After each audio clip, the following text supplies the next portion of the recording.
Hi hello అందరికీ నమస్కారం. కథలపల్లకి ఛానల్కి స్వాగతం. ఇప్పుడు మనం జాబిల్లి కోసం పార్ట్ 61 విందాం. ఏ మృదు, నీకు రమేష్ గుర్తున్నాడా? ఇక్కడే పనిచేస్తున్నాడే, నేను చూశాను ఎక్సైటింగ్గా చెప్పింది సంగీత. వర్షిణి మృదుల మొహమొహాలు చూసుకొని చిన్నగా నవ్వుకున్నారు. రమేషా? రమేష్ ఎవరు? తనకసలు గుర్తులేనట్టుగా అంది మృదుల. అదే, నీ వెనకాల బుజ్జి కుక్క పిల్లలా తెగ తిరిగేవాడు, అతని బాడీ గార్డును కూడా వెక్కిరించేదానివి, అతను గుర్తులేకపోవడం ఏంటి? పాపం, నీ వెనక తెగ తిరిగేవాడు, అయినా కనికరించేదానివి కాదు.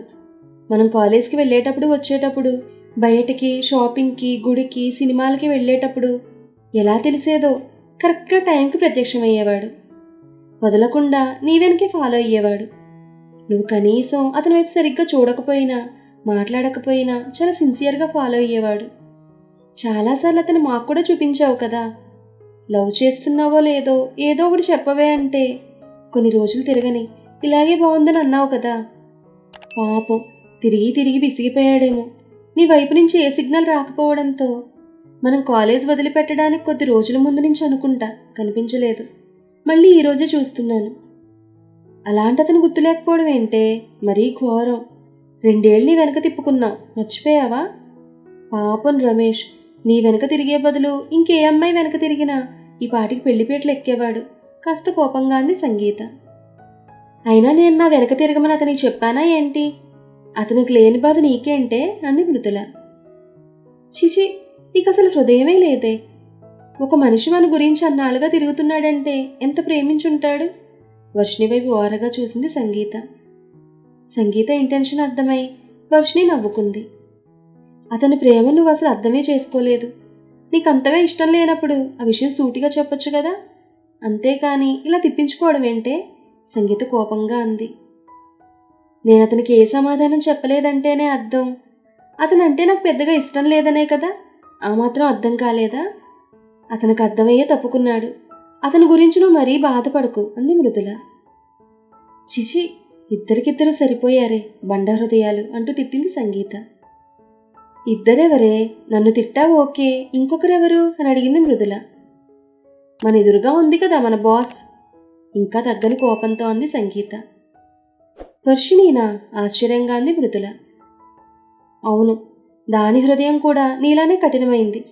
ప్రేమించిన వాడిని అర్థం చేసుకోకపోతే ఎలా? రుసరుసలాడింది సంగీత. వర్షిణిని ఎవరు ప్రేమించారే? అయినా పెళ్ళై ఒక బిడ్డ కూడా ఉంటే ఇది మళ్ళీ ఇంకొకరిని ఎలా ప్రేమిస్తుంది? అది ప్రేమించడం లేదని నువ్వు దాన్ని తిట్టడం ఏంటి? మైండ్ గాని దొబ్బిందా ఏంటి నీకు? కోపంగా అంది మృదుల.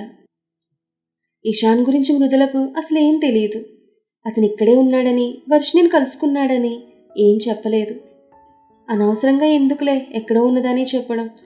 పైగా ఆ విషయానికి వర్షిణి అంత ప్రాముఖ్యత ఇవ్వకపోవడంతో తను చెప్పలేదు. సంగీతని చెప్పొద్దని చెప్పింది. అందుకే విషయం తెలియని మృదుల అలా మాట్లాడింది. అసలు విషయం నీకు తెలియక ఇలా మాట్లాడుతున్నావు అంటున్న సంగీతతో, ఆఫీసులో విషయాలన్నీ ఎందుకు? నువ్వు కాస్త నోటికి చిప్పేస్తే మంచిది గంభీరంగా అంది వర్షిణి. అబ్బో, ఇప్పుడు వరకు ఆఫీస్ అని తెలియలేదా ఏంటి? ఆ రమేష్ గురించి మాట్లాడుతుంటే బాగానే ఉన్నావుగా, ఇప్పుడు నేను నీ గురించి చెప్పబోతుంటే మాత్రం ఆఫీస్ అని రూల్స్ అని గుర్తొచ్చాయి నీకు, వెటకారంగా అంది సంగీత. పిచ్చిగా మాట్లాడే గీత, మృదువు వేరు, నా విషయం వేరు. ఇక్కడ పొరపాటున ఎవరైనా విన్నారంటే ఎంత సహ్యంగా ఉంటుంది? ఈ విషయం డాడీ వరకు వెళ్తే ఏం జరుగుతుందో నీకు తెలుసు కదా, సీరియస్గా అంది వర్షిణి. అంకుల్కి తెలిస్తేనే మంచిదనిపిస్తోంది, నీ తిక్క కుదురుతుంది అంది సంగీత. అప్పుడు నువ్వు అనుకున్నది ఏది జరగదు. తెగ సంబరపడుతున్నావు కదా, డాడీకి చెప్పు. అప్పుడు డాడీ నన్ను అడుగుతారు. నాకు ఇష్టం లేదని ఒక్క మాట చెప్తే చాలు, ఏం జరుగుతుందో తెలుసు కదా. నువ్వు సపోర్ట్ చేస్తున్న హీరో పని నీ పని డాడీ చేతిలో ఉంటుంది, బెదిరింపుగా అంది వర్షిణి. దొంగమొహందానా, ఎంతకాలం బ్లాక్మెయిల్ చేస్తావో చెయ్యి, మేము చూస్తాం. మాకు ఒక రోజు వస్తుంది కదా, ఆ రోజు నిన్నొక ఆట ఆడుకోకపోతే చూడు, కోపంగా అంది సంగీత. అప్పుడు చూద్దాంలే, రెక్లెస్గా అంది వర్షిణి. నీ చుట్టూ తిరుగుతున్నాడని నీకు బాగా అలుసుగా ఉంది, పొగరు కూడా ఎక్కువైంది. నువ్వు తన చుట్టూ తిరిగే రోజు రాకపోతుందా?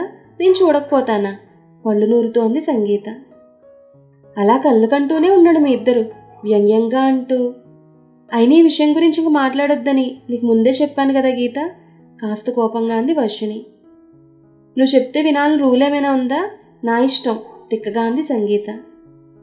ఏమైంది నీకు ఈరోజు? మిరపకాయ తిన్న కోతలో ఎగిరిపడుతున్నా చిన్నగా నవ్వుతూ అంది వర్షిణి. మీ ఇద్దరి దయాద్ర హృదయాలను చూసేసరికి నాకు పిచ్చి పట్టి కోతలో ఎగురుతున్నానులే చిటపట్లాడుతూ అంది సంగీత. అసలు నీ బాధ ఏంటి? నాకు అర్థం కావడం లేదు. సరే, మేమిద్దరం కఠినాత్ములం, ఒప్పుకుంటున్నాం. నీది తేనెలాంటి మనసు కదా, మరి ఇప్పటి వరకు ఎవరిని ఎందుకు ప్రేమించలేదే? నవ్వుతూ అంది వర్షిణి. నాకెవరూ కనిపించలేదు, నా వెనకెవరూ పడలేదు. అలా నా వెనక ఒక్క రోజు పడితే చాలు, వెంటనే ఐ లవ్ యూ అని చెప్పేస్తాను. మీరా తిప్పించుకోను, అవతల వాళ్ళను బాధ పెట్టను అంది సంగీత. ఈ విషయం బయట అబ్బాయిలకు కానీ తెలిసిందంటే మీ ఇంటి ముందు క్యూ కడతారు అంటూ పగలబడి నవ్వింది వర్షిణి. సంగీత ముఖం ఎర్రబడగా గుర్రుగా వర్షిణి వైపు చూసింది. అసలు మీ ఇద్దరు ఏం మాట్లాడుకుంటున్నారో నాకు ఒక్క ముక్క కూడా అర్థం కాలేదే అయోమయంగా అంది మృదుల. నీకు అర్థం కాకపోతే వచ్చే నష్టమేం లేదులే. రాత్రికి ఎలాగో ఈ గీత నిన్ను వదలదు. నీ చెవులు రక్తాలు కారేటట్టుగా చెప్తుందిలే మరింత నవ్వుతూ అంది వర్షిణి. ఆ మాటలకి సంగీత మొహం మరింత ఎర్రబడింది. ఆఫీస్ కాబట్టి బ్రతికిపోయావు, లేకపోతే నీ పని చెప్పేదాన్ని.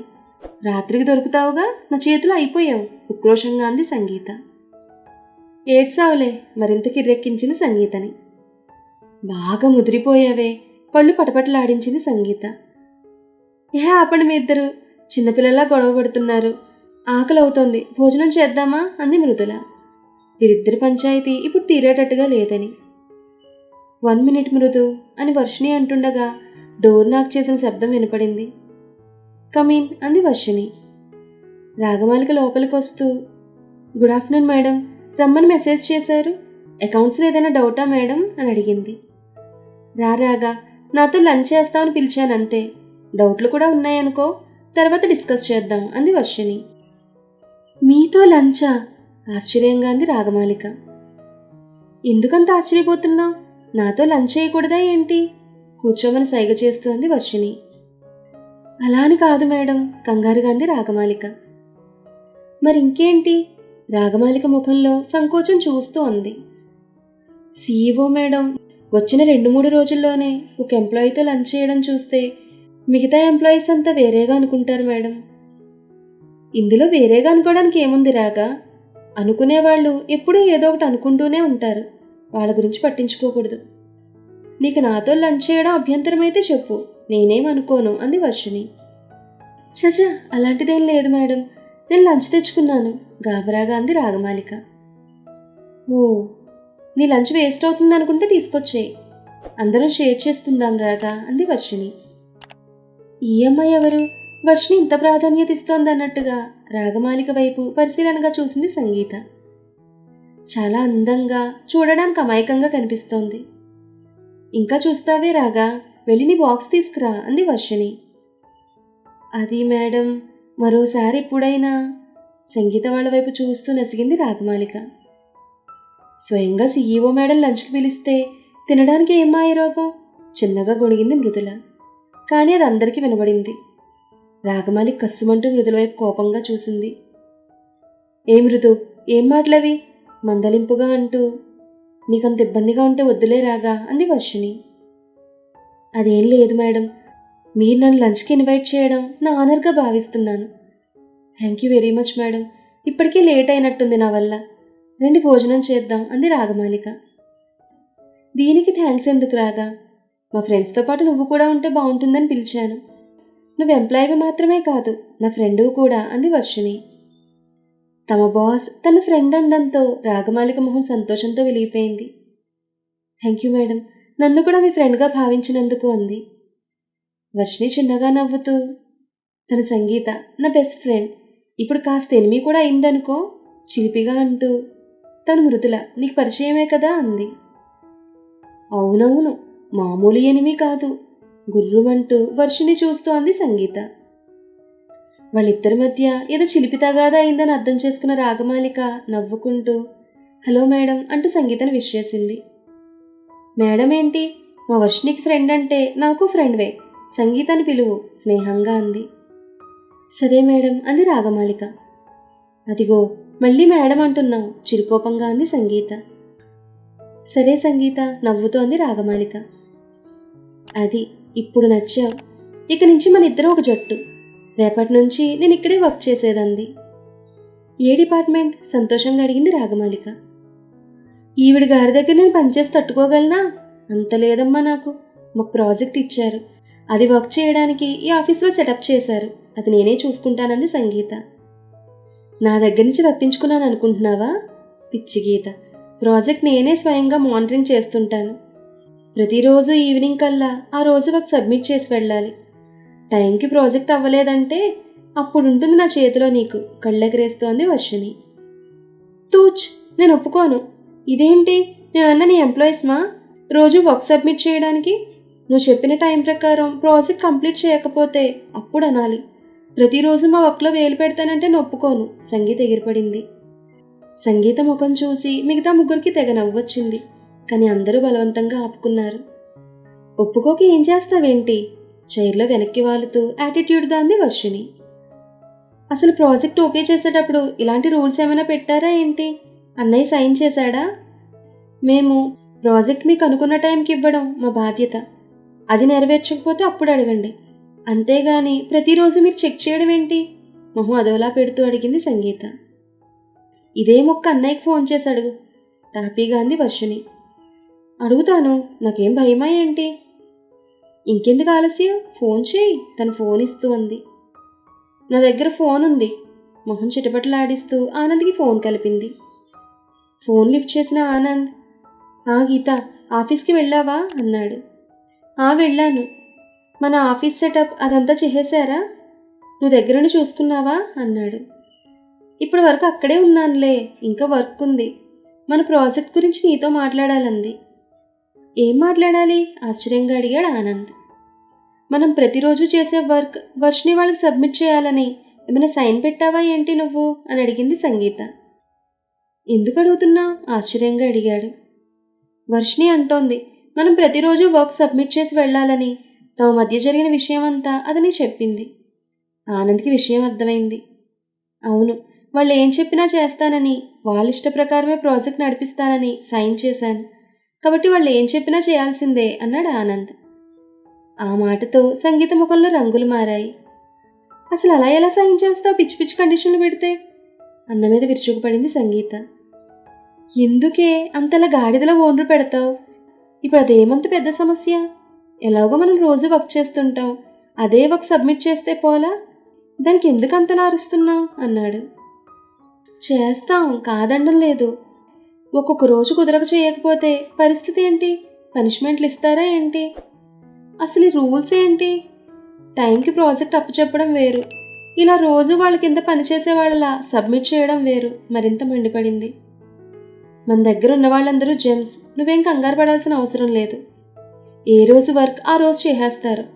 నువ్వు అనవసరంగా అరిచి ఆయాసపడకు. ఇంకా ఏదైనా ఉంటే నువ్వు వర్షిని చూసుకోండి, నాకు పనుంది, ఉంటాను అని ఆనంద్ పెట్టేశాడు. దీని గురించి నీకు తెలియదన్నయ్య. ఏమాత్రం ఆలస్యం జరిగినా, పొరపాటు జరిగినా నన్ను టార్చర్ పెట్టేస్తుంది. నన్ను భలే ఇరిగించావు.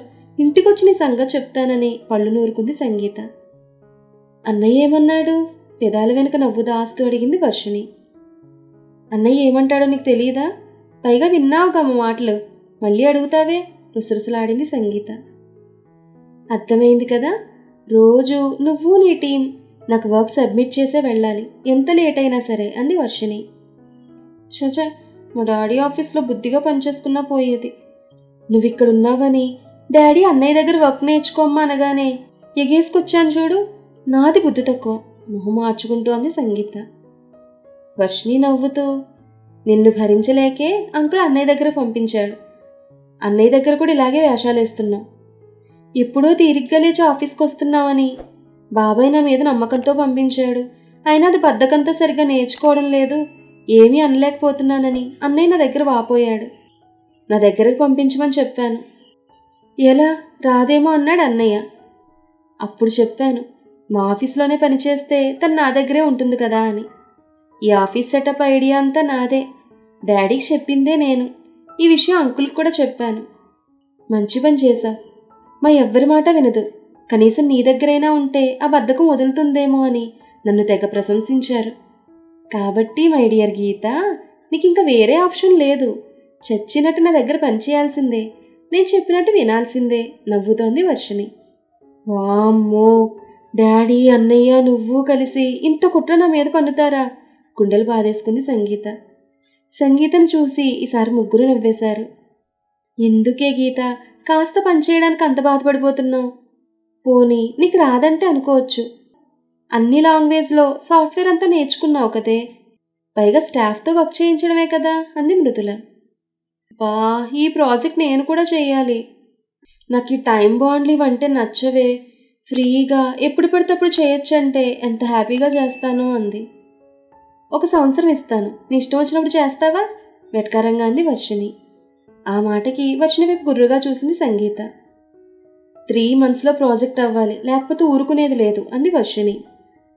3 monthsా? నా వల్ల కాదు, నేను మా ఇంటికి పోతాను బిక్కమొహం వేసుకున్నది సంగీత. నీకా ఛాన్స్ లేదు, నువ్వు ఇలా చేస్తావని తెలిసే మా ప్లాన్లో మేము ఉన్నాం అంది వర్షిణి. ప్లానా? ఏం ప్లాన్ వేశారే? నేను ఏమన్నా పాకిస్తాన్ టెర్రరిస్ట్నా? చెప్పి చావు ఫ్రస్ట్రేట్గా అంది సంగీత. నువ్వు ఇక్కడ వర్క్ మానేసి వెళ్తే ఫైన్ కట్టడమే కాదు, కేసు కూడా ఫైల్ చేస్తామంది. హా అంటే నోరెళ్ళబెట్టింది సంగీత. నోర్ముయ్, ఈగలు వెళ్తాయి నవ్వుతోంది వర్షిణి. కేసు పెడతారా? మండిపడింది సంగీత. అవును, మరి ప్రాజెక్ట్ అనుకున్న టైంకి అప్పగించినప్పుడు మధ్యలో వదిలేసి వెళ్ళిపోయినప్పుడు మేమెందుకు చూస్తూ ఊరుకుంటాం? మాకెంత నష్టం. అందుకే ఫైన్ లేదా కేస్, నీకు మాత్రం రెండూను. నవ్వును అణుచుకుంటోంది వర్షిణి. నాకు మాత్రమే బంపర్ ఆఫరా? కోపంగా అంటూ.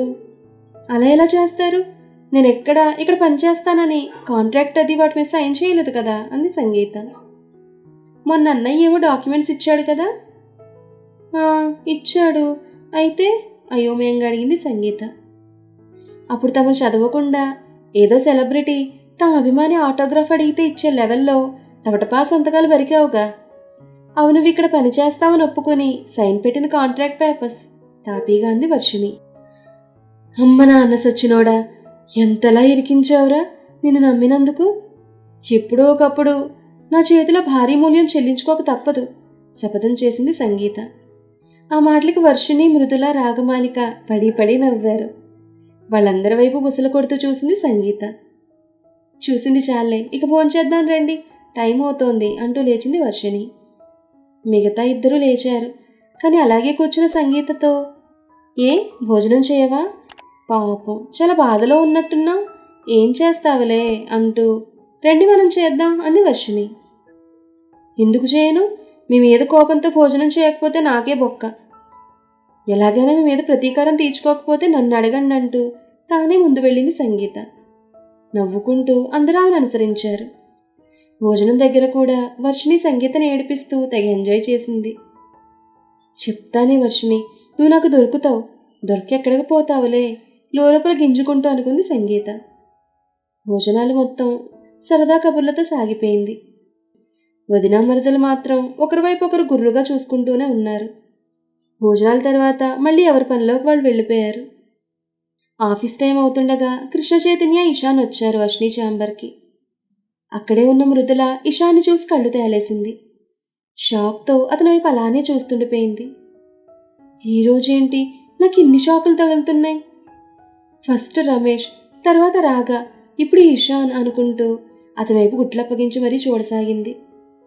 ఈ అమ్మాయి ఎవరు తన వైపు ఇలా చూస్తోంది అనుకుంటూ ఆమె వైపు పరిశీలనగా చూసి, ఈ అమ్మాయి వర్షిణి ఫ్రెండ్ కదా, ఇక్కడుందేంటి, బ్యాచ్ వచ్చేసారా ఏంటి అనుకుంటూ వర్షిణి వైపు చూశాడు ఇషాన్.